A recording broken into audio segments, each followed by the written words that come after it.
గబగబా బైబిల్ తీసి చూపిస్తారండి. యోహాను సువార్త 8వ అధ్యాయాన్ని తీసి చూపించండి. తీయండి. ఎంత తొందరగా తీస్తున్నారో బైబిల్ అర్థమైపోతుంది. రోజు చదివేవారా చదవనోరా అని. దివ్య గ్రంథము ఎచటనైనా చదివిన సహాయం దొరుకును. కష్టములు వచ్చిన దుఃఖములు కలిగిన విడవకుండా చదువుడి దివ్య గ్రంథం. ఎప్పుడు చదవాలి? కష్టాలు వచ్చినప్పుడు, దుఃఖాలు వచ్చినప్పుడు, అన్ని సమయాలలో. బైబిల్ను ఎవరు ఎక్కువ ప్రేమిస్తున్నారో వారు ఒక్కసారి మీ బైబిల్ను బాగా పైకెత్తి ఒక్కసారి అలా ఊపండి. వక్ర జనము మధ్య మీరు జ్యోతుల్లాగా ప్రకాశిస్తున్నారు. బైబిళ్ళు దగదగలాడుతున్నాయి. బైబిల్ కింద ముఖాలు కళకళలాడుతున్నాయి. బైబిల్ లేని ముఖాలు ఏదో దిగాలు పడిపోయి ఉన్నాయి. అర్జెంటుగా బైబిల్ కొనుక్కోండి. ఇంటికో బైబిల్ కాదు, మనిషికో బైబిల్ ఉండాలి. మీ చిన్న బాబుకి కూడా బైబిల్ ఉండాలి. మీ ముసలమ్మ గారికి బైబిల్ ఉండాలి. దేవుని స్తోత్రం. నాతో పాటు ఈ మాటలు చెప్పండి. నా యేసయ్య నాకు రాసిన ప్రేమలేఖ, నా బైబిల్ అంటే నాకెంతో ఇష్టం. అలాగే మీ బైబిల్ మీ గుండె కత్తుకొని ఒక ముద్దు పెట్టుకోండి.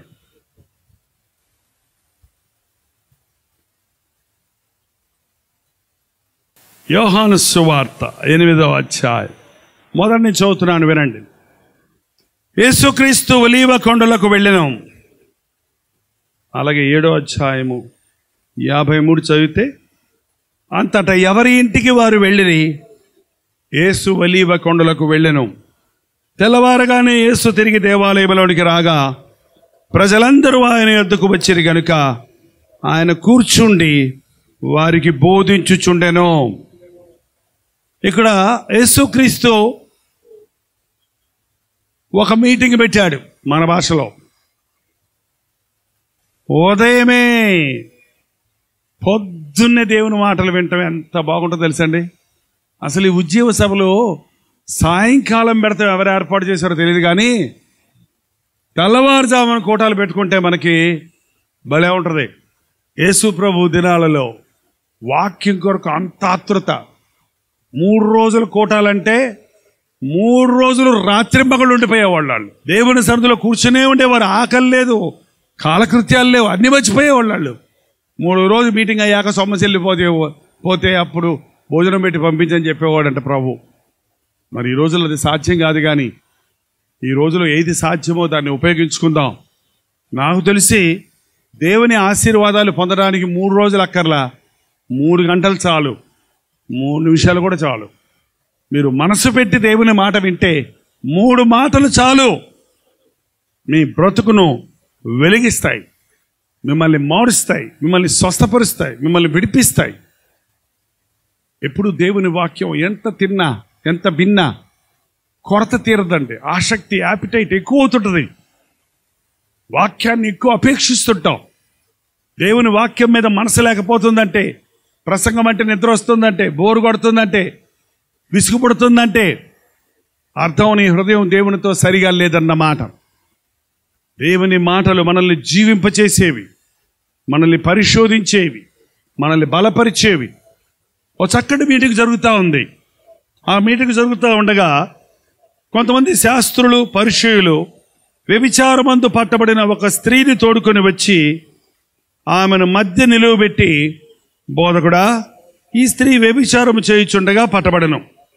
అటు వారిని రాళ్ళు రువి చంపవలనని మోషే మనకు ఆజ్ఞాపించను కదా, ఆయనను నీవేమి చెప్పుచున్నావని ఆయన అడిగిరి.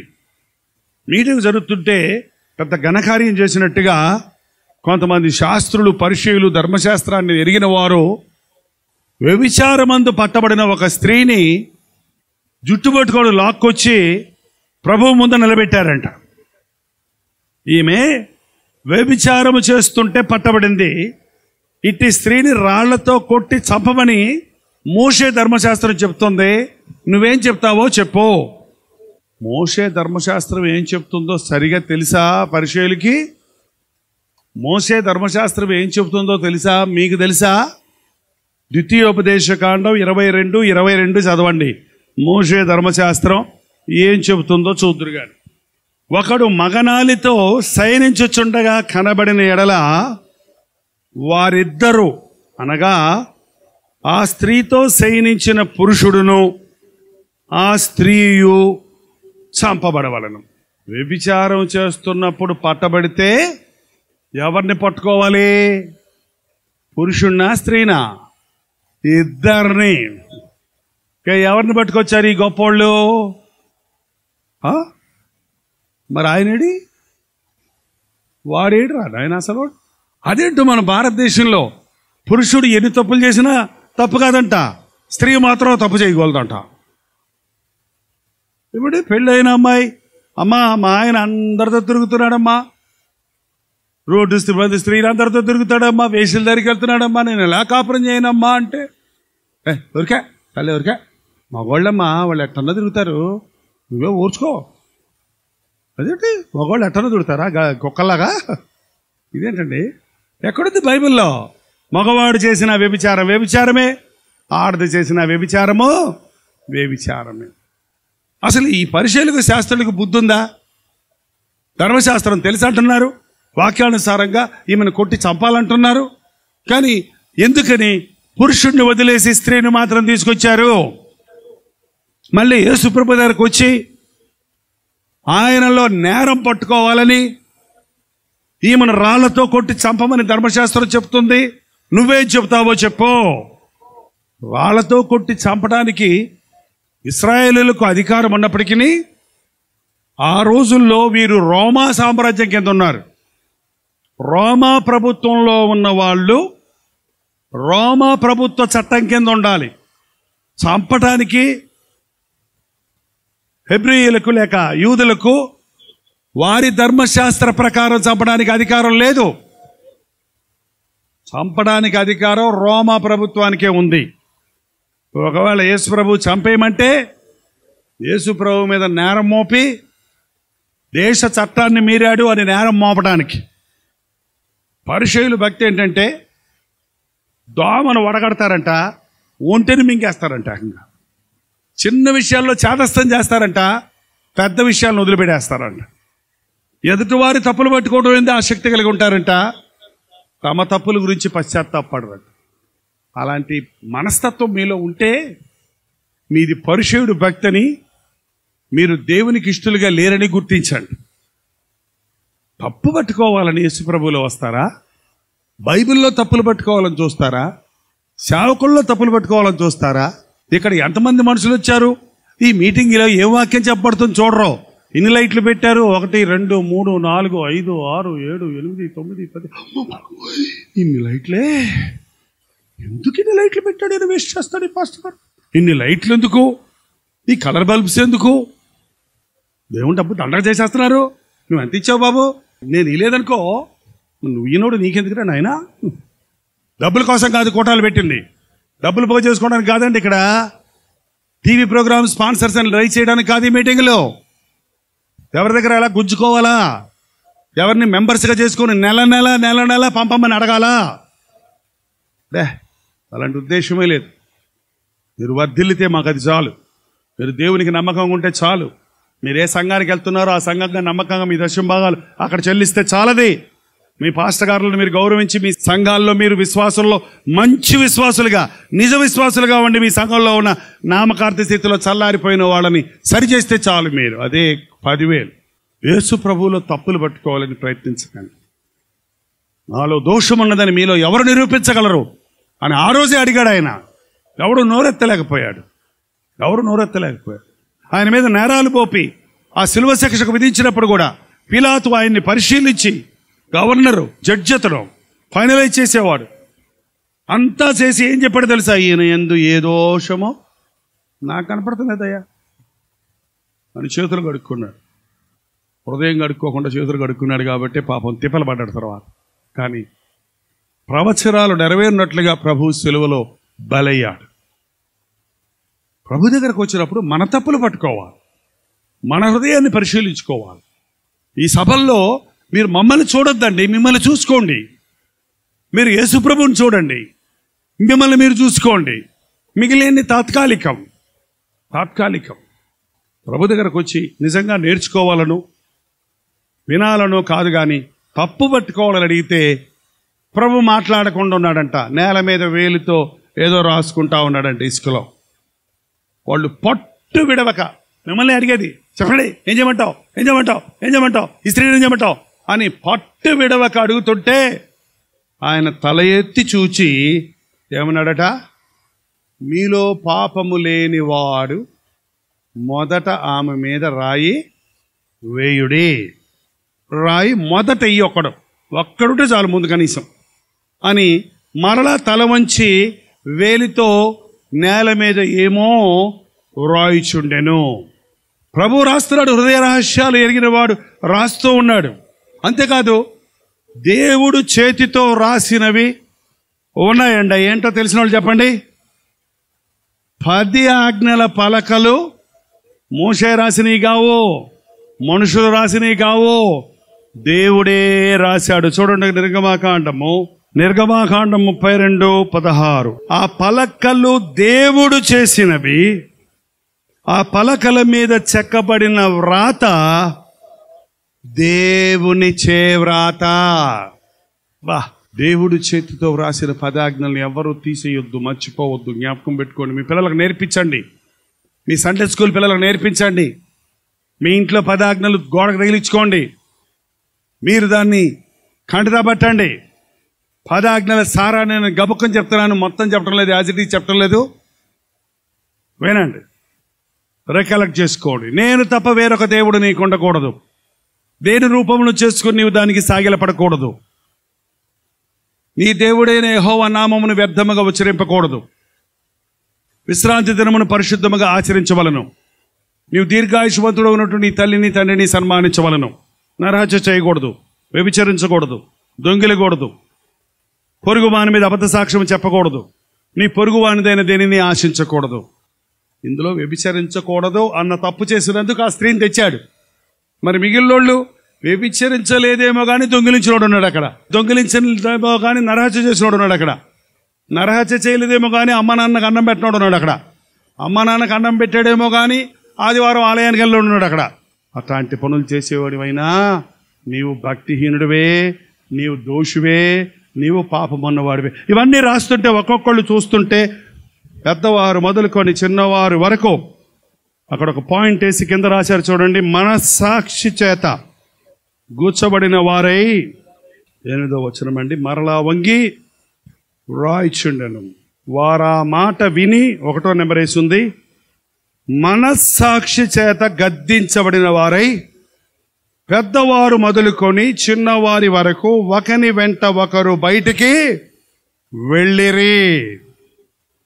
పెద్దవారి మొదలుకొని చిన్నవారి వరకు ఒక పెద్ద గుంపు రాళ్ళు చేతులతో పట్టుకొని వచ్చారు. కానీ ప్రభువు మాట విని ఆయన రాసింది చూసి మనస్సాక్షి చేత గద్దించబడి, మీకు మనస్సాక్షి ఉందా? మిమ్మల్ని అడిగేది. కొంతమందికి చచ్చిన మనస్సాక్షి ఉంటుంది, చెప్పదు మనస్సాక్షి. నేను నా 18 ఏట రక్షించబడ్డానండి. మా నాన్నగారు సిగరెట్లు తాగుతుంటే చూసి చిచి ఎప్పుడు తాగకూడదు అనుకునేవాడిని, వాసన గబ్బు అని. ఒకరోజు నేను కాలేజీకి వెళ్ళాక మా ఫ్రెండ్స్ అన్నారు, వాళ్ళందరూ తాగుతూ రే తాగరాని, చిచి వద్దన్నా అన్నాను. రే నువ్వు సిగరెట్ తాగకపోతే మగవాడివే కాదురా అన్నాడు. వాళ్ళ కోపం వచ్చింది నాకు. సరే ఎట్టన్నా వీళ్ళకి తాగి చూపించాలి మా ఫ్రెండ్స్, కానీ అప్పటికి నాకు సువార్త తెలియదు, హిందువుడిగా ఉన్నాను, వాక్యం తెలియదు, ఏం తెలియదు, మనస్సాక్షి మాత్రం ఉంది. ఆ కొట్టుకు వెళ్ళి ఓ సిగరెట్ అని అడుగుతుంటే ఇటు చూసుకుంటున్నా, సిగరెట్ బట్టి చెయ్యి అడుగుతుంది, మూతారు పెట్టుకుంటే నోరు అడుగుతుంది. ఎవరు చెప్తున్నారు? మనస్సాక్షి చెప్తుంది. మొదటిసారి అబద్ధం ఆడినప్పుడు చూడండి, గుండె దబా దబా దబా దబా దబా కొట్టుకుంటుంది. తర్వాత అబద్ధం ఆడుతున్నా ఏమనిపించదు, నీళ్లు తాగినట్టు అబద్ధాలు ఆడేస్తాం. మొదటిసారి పాపం చేసినప్పుడు, తప్పు చేసినప్పుడు మనస్సాక్షి వార్నింగ్ ఇస్తుంటుంది. నువ్వు ఆ వార్నింగ్కి లోబడకపోతే అది గప్చి పాఫ్ అయిపోద్ది, చచ్చిపోద్ది. చాలామంది మనస్సాక్షిని చంపేస్తున్నారు, నిద్రపుచ్చేస్తున్నారు, అడగొట్టేస్తున్నారు. కాబట్టి మనసాక్షి లేదా నీకు అంటా చూడండి. మనకు కొన్నిసార్లు కోపం వచ్చినప్పుడు కామన్ సెన్స్ లేదా నీకు? ఇంగిత జ్ఞానం లేదా నీకు? మొద్దుబారిపోయిన మనస్సాక్షులు కలిగిన వాళ్ళు ఉన్నారు. బైబిల్ చెప్తుంది వారు వాత వేయబడిన మనస్సాక్షి గలవారు. దేవుని వాక్యం అంటే భయం లేదు, దేవుని తీర్పు అంటే భయం లేదు. తప్పు చేస్తారు, ప్రభా ఇంకెప్పుడు తాగనయ్యా అంటాడు. లేచినంతే మళ్ళీ పొద్దున్నే సారాయి కొట్టుకెళ్తాడు. బుద్ధి లేరోడు మళ్ళీ తగ్గిస్తాను, క్షమించాను, ఎంత పాపైనా క్షమిస్తాను కదా అంటే మళ్ళీ పోతాడు. అంతే. ఏంటండి నీతి మంతుడు 7 బార్లు పడిపోయినా 7 సార్లు తాగాను ప్రభా ఇప్పటికీ అని. ఇంకొకసారి తాగుతానులే ప్రభా, గ్రేస్ కదా, నీ కృప ఉంది కదా నాయన. అబ్బాయి ఎంత మంచి క్రైస్తవులు తయారయ్యారు తెలుసండి. బైబిల్ బాగా తెలుసు, కానీ వాత వేయబడిన మనస్సాక్షి. జాగ్రత్త. ఎన్నిసార్లు గద్దించని లోపల హఠాత్తుగా మరణమందును. హాస్పిటల్లో ఉంటే మాకు SMS పెట్టచ్చు, పాస్టర్ గారు ఫోన్ చేస్తే మేము ప్రార్థన చేస్తాం, నువ్వు బతుకుతావు. హాస్పిటల్లో ఉంటే నువ్వు పైకెక్కి అయ్యా బుద్ధులు ఉన్నాయా క్షమించాలి పశ్చాత్తాపడతావు, దేవుడు కరుణించి మనసు మార్చుకొని నేను స్వస్థపరిచి జీవం ఇస్తాడు. హాస్పిటల్లో ఉంటే లేక నీకు బతకటి చచ్చిపోవడానికి టైం ఉంటే క్షమాపణ అడుక్కోవడానికి అవకాశం ఉంది. కానీ నువ్వు ఎట చేస్తావంట? హఠాత్తుగా మరణిస్తావు. దేవుడు దీర్ఘశాంతం కలిగినాడు అంట. 30 ఏళ్ళు 40 ఏళ్ళు 50 ఏళ్ళు నీ మీద శాంతం వహించి నువ్వు ఎన్ని పాపాలు చేసినా, ఎన్ని రకాలుగా దేవుడిని దుఃఖపరిచినా, ఎంత అసహ్యంగా బ్రతుకుతున్నా దేవుడు పోనీలే పోనీలే పోనీలే పోనీలే పోనీలే. ఇంకో టీవీ ప్రోగ్రామ్ అయినా మారుతాడు, ఇంకో రివైవల్ మీటింగ్ వచ్చి మారుతాడు, ఇంకో పాస్టర్ గారి ప్రసంగమైన మారుతాడు, ఇంకో అవకాశం ఇస్తే మారుతాడని ఎదురు చూస్తున్నాడు. ఎంతకీ మారకపోతే ఆయన కోపం ఎంతసేపు ఉండదంట? క్షణమాత్రం ఉండను. ఒక క్షణం మనల్ని వదిలేశాడంటే దేవుడు శవం అయిపోతాము. జాలీకి పోతుంటా డ్ర డ్ర, నా అంత స్పీడ్ ఎవడో నడపలేడని దబ్బాల గుద్దు అంతే. ఎక్కడున్నావు? శవమై ఉన్నావు, ముక్కలు చెక్కలైపోయింది. ఎంతమంది యవనస్తులు చనిపోతున్నారు ఇవాళ యాక్సిడెంట్లో. ఎంత భయంకరమైన విపత్తులు చూస్తున్నాం. ఎంతసేపు పడద్దు యాక్సిడెంట్ అవ్వడానికి? గంట పడద్దా, అరగంట పడద్దా? ఒక గుద్దు, ఒక fraction of a moment, that's all. దేవుడు మనల్ని విడిచిపెడితే అయ్యో, అనుక్షణం మనల్ని కాపాడుతున్నాడు. ఆయన సహిస్తున్నాడు, ఓర్చుకుంటున్నాడు. గ్రహిస్తున్నావా? దేవుని ప్రేమను గుర్తిస్తున్నావా? మనస్సాక్షిని నువ్వు హెచ్చరించినప్పుడు పశ్చాత్తాపడుతున్నావా? ఇలాగ ప్రార్థన చేస్తున్నప్పుడు, ఇలాంటి మీటింగుల్లో కూర్చున్నప్పుడు, వాక్యం వింటున్నప్పుడు, ఈవెన్ పాటలు పాడుతున్నప్పుడు నీ మనస్సాక్షి మేలుకొంటది, నీకు జ్ఞాపకం చేస్తుంది, నీ తప్పులు నీకు గుర్తొస్తాయి, నీ స్థితి నువ్వు గ్రహించుకుంటావు. నువ్వు లోబడితే ఆశీర్వాదం, నువ్వు పశ్చాత్తాపడితే దీవెన, నువ్వు కఠినపరుచుకుంటే వెళ్ళిపోతే మనశ్శాచిత గుచ్చుకొని యేసు ప్రభు పాదముల దగ్గరికి వచ్చిరనుందా? ఒకరి వెంట ఒకరు వెళ్ళిపోయారు. అందరు వెళ్ళిపోయారు, ఒక్కడే మిగిలాడు. ఎవరైనా? యేసు ఒక్కడే. పాపము లేనివాడు ఎవరో? యేసు ఒక్కడే. జన్మ పాపము కర్మ పాపము లేనివాడు. నీవు నేను స్త్రీ పురుష సంపర్కం వల్ల జన్మించాం. క్రియల్లో మనం పాపం చేయకపోయినా జన్మ పాపం మనలో ఉంది, పాతాదాము స్వభావం ఉంది. అయితే యేసుక్రీస్తు కన్యక గర్భములో ఉద్భవించాడు కాబట్టి ఆయనలో జన్మ పాపము లేదు. పాపము లేనివాడు ఆయన ఒక్కడే. పైనుండి వచ్చిన వాడు ఒక్కడే. పాపలలో చేరక ప్రత్యేకంగా ఉన్నవాడు ఒక్కడే. కాబట్టి ఆయన ఒక్కడే మనల్ని క్షమించగలడు. కాబట్టి ఆయన ఒక్కడే పాపములకు పరిహారం చేయగలడు. కాబట్టి ఆయన ఒక్కడే పాపులమైన మనల్ని విమోచించగలడు. ఆయన ఒక్కడే మిగిలాడు. యేసు ఒక్కడే మిగిలాడు. సరే, ఇంకెవరున్నారు? ఆ స్త్రీ మధ్యను నిలువబడి ఉండెను. ఏ స్త్రీ? పాపుల్లోనే పెద్ద పాపి, భయంకరమైన పాపి అని పట్టుకొచ్చిన స్త్రీ అక్కడ నిలబడి ఉందంట. నాకు తెలియక అడుగుతాను, ఆమె మీద నేరాలు మోపడానికి వచ్చిన వాళ్ళందరూ పారిపోయినప్పుడు ఆమె కూడా పారిపోవచ్చు కదా. ఎదుగో పాపము లేనివాడు ఒక్కడే ఉన్నాడు, ఆయన రాయేసి కొట్టి నన్ను చంపడానికి సమర్థుడు. నేను పాపిని, ఆయన పరిశుద్ధుడు. నేను దోషిని, నా దోషానికి నేను శిక్షకు పాత్రురాలని. అదే పశ్చాత్తాపం అంటేనండి. అదే మారు మనసు అంటే, అదే రక్షణ అంటే. నేను పాపిని, ఆయన పరిశుద్ధుడు. నేను దోషిని, ఆయన నిర్దోషి. నేను అసమర్థుడను, ఆయన సమర్థుడు. నేను శిక్షకు పాత్రుడను, ఆయన శిక్షించుటకు అర్హుడు అన్న గ్రహింపు కలిగినప్పుడు మనం నిలబడగలుగుతాం. ఎవరైతే దేవుని సన్నిధిలో మన పాపములు ఒప్పుకుంటూ నిలబడతామో వారే క్షమాపణ పొందుతారు. ఆమె నిలబడింది. అప్పుడు ఏమన్నాడు చూడండి, 10వ వచనం. యేసు తల ఎత్తి చూచి, అమ్మా వారెక్కడ ఉన్నారు? అంతవరకు తల వంచే ఉన్నాడు ప్రభు. అందరు వెళ్ళిపోయాక తలెత్తి చూచి, అమ్మా అమ్మా అమ్మా. అసలు ఆ పలుకు ఆమె గుండె బద్దలైపోయి ఉంటుందండి. ఎవరన్నా కన్న బిడ్డలున్నా ఒక వేశ్యను అమ్మ అంటారా? ఛీ, పనికి మాలిందన్న, నీలాంటి దాన్ని కడుపును పుట్టినందుకు సిగ్గైపోతుంది నాకు అంటాడు. నిన్ను నా అమ్మని చెప్పుకోవడానికి అవమానం అంటాడు. అంతవరకు అందరూ వచ్చి ఇది వ్యభిచారి, ఇది కొంపలు కూల్చేది, ఇది కుటుంబాలు పాడు చేసేది, ఇది నీచురాలు, ఇది దుష్టురాలు అని తిట్లు తిని తిని తిని చెవులు వాసిపోయాయి పాపం. ఆమెకి కుమిలిపోతా ఉంది అక్కడ. అంత బాధలో, అటువంటి పరిస్థితుల్లో ప్రభు నోరారా, అమ్మా నీకేమక్కర్లేదా ఆమెకి? నేను అనుకుంటాను పొంగి పొర్లిపోయి ఉంటుంది ఆమె దుఃఖం. కృతజ్ఞతతో నాలాంటి నీచురాలిని, నాలాంటి దౌర్భాగ్యరాలిని, నాలాంటి దుష్టురాలిని ఇంత ప్రేమగా పిలుస్తున్నాడే ఈయన యేసయ్యా. అమ్మా ఎవరునూ నీకు శిక్ష విధించలేదా? నేను రాళ్ళేసి చంపుతాను ఉండు అన్నాడా? నేనును నీకు శిక్ష విధించను అంటే అర్థమేంటో తెలుసండి. అక్కడ నీ శిక్షను నేను భరిస్తా. నీ ముఖం మీద వేయబడిసిన ఉమ్ము నా ముఖం మీద వేయించుకుంటా. నిన్ను ఊరు బయటకు తరిమి రాళ్లతో కొట్టవలసిన శిక్షను నేను భరించి ఊరు బయటకు తరమబడి కొరడాలతో కొట్టబడి సిలువ వేయబడతా. నీ అవమానాన్ని, నీ నిందను, నీ మరణాన్ని నేను భరిస్తా. నువ్వు వెళ్ళు, ఇక నువ్వు వెళ్ళి పాపము చేయకము. ఇంత గొప్ప యేసయ్య, ఇంత ప్రేమ కలిగిన యేసయ్య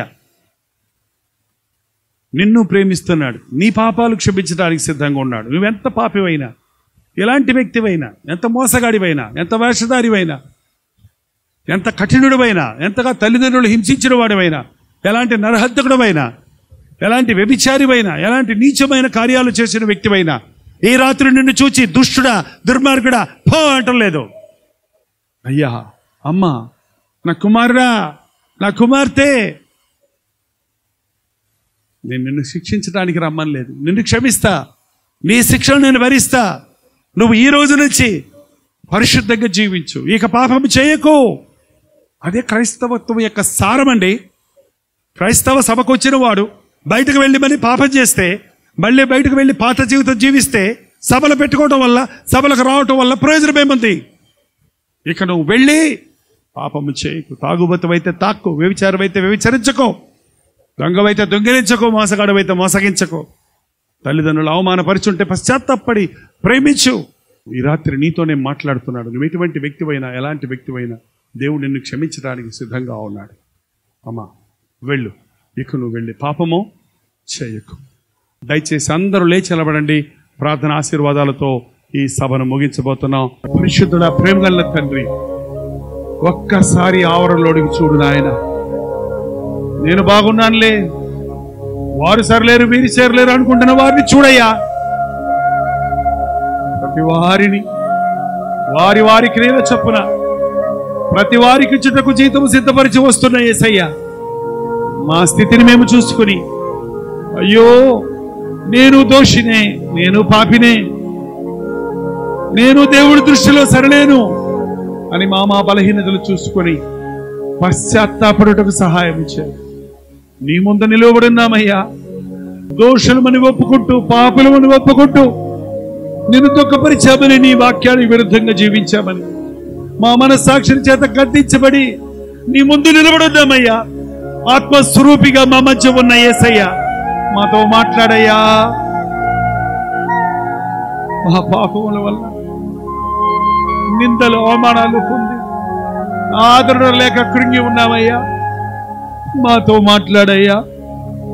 నా కుమారుడా, నా కుమార్తె, నీ కోసం నా ప్రాణం ఇచ్చాను, నీ కోసమే నేను సిలువలో ప్రాణం పెట్టాను, నిన్ను రక్షించిన కొరకే నేను వచ్చాను అని మాట్లాడయ్యా, మాట్లాడయ్యా. నా కోసం ప్రాణం పెట్టిన యేసయ్యా, నీ కోసం జీవిస్తానని మేము ఒప్పుకుంటున్నామయ్యా, మేము చెప్పుకుంటున్నామయ్యా. మా పాపాలను పరిహరించిన యేసయ్యా, నీ సాక్షులుగా మేము జీవిస్తామని ఈ రాత్రి తీర్మానించుకుంటున్నాము తండ్రి. ఈ తీర్మానాన్ని నిలబెట్టుకోవడానికి మాకు సహాయం చేయి నాయన. మా చేత కావటం లేదు, మా చేత కావటం లేదు. మమ్మల్ని ఒప్పించే, మమ్మల్ని బలపరిచే, మమ్మల్ని నడిపించే పరిశుద్ధాత్మ శక్తిని మాకు దయచేయి నాయన. మన పాపము జోలికి మేము పోకుండా ప్రభు సాక్షులుగా బ్రతుకున్నట్లు యావరణలో ఉన్న వారందరికీ సహాయం ఇచ్చేయి నాయన. నీచమైన హీనమైన పాపములు చేసిన వారైనా, చిన్న చిన్న పాపములు ఆలోచన తలంపుల్లో చేసిన వారైనా ఈ రాత్రి ప్రతి ఒక్కరిని క్షమించిన దేవా, ఈ సభలో ఉన్న వారందరూ క్రీస్తు సాక్షులుగా బ్రతుకుటకు, ఈ లోకం విడిచినప్పుడు నీ రాజ్య వారసులవుటకు సహాయము చేయమని, రోగములతో వచ్చిన వారిని స్వస్థపరచము, సమాధానం లేని స్థితిలో ఉన్న వారికి సమాధానం దయచేయము, మూయబడిన గర్భాలను తెరువుము, అప్పుల కోపంలో ఉన్న వారికి యెహోవా యీరే అనే వాగ్దానం దయచేయము. నీ అద్భుత కార్యాలు మా పట్ల కొనసాగించమని, నిశ్చితమైతే నిరాకడ ఆలస్యమైతే ఈ భూలోకంలో మరల మేము కలుసుకున్నటకు, లేని ఎడల నీ రాజ్యంలో నిరంతరము నీతో ఉండే కృపను మాకందరికీ దయచేయమని యేసు క్రీస్తు నామములో అడుగుచున్నాము తండ్రి. ఆమేన్.